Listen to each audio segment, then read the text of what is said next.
This project was made up of two main components. There was a transmitter and a receiver.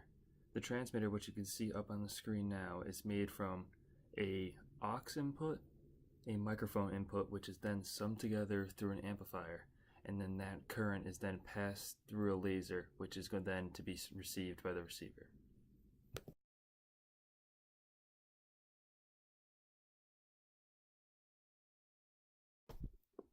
The system above is the microphone input of the transmitter. The mic can be seen as the AC current source in a diagram that is powered by the 4.5 voltage supply.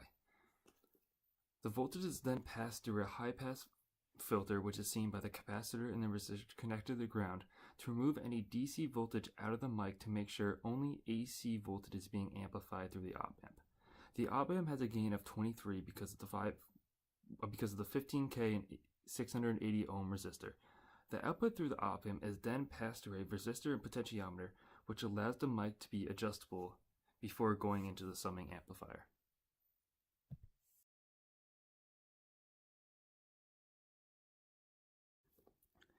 The aux input above is an aux cord seen by the current source that is then passed through two capacitors in parallel to stop any feedback back through the aux cord that might damage the device that is playing music. The voltage through the capacitors is then passed through a potentiometer to make the aux cord adjustable before going into the summing amplifier.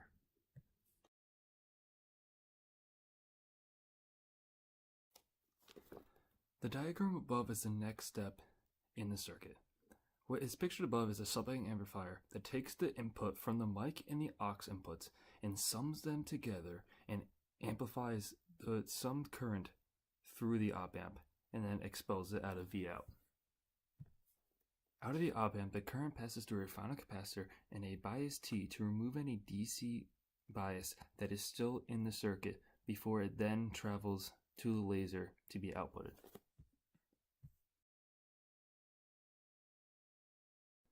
The last major part of the circuit is the receiver.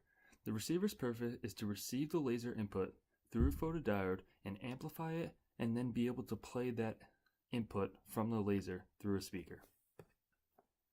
The laser is sent to the photodiode that passes the current through another high-pass filter to remove the DC voltage present. The input is then passed through an amplifier with a potentiometer and resistor in parallel to be able to change the volume of the output out of the op-amp. After being amplified, the signal is then run to a speaker to be played.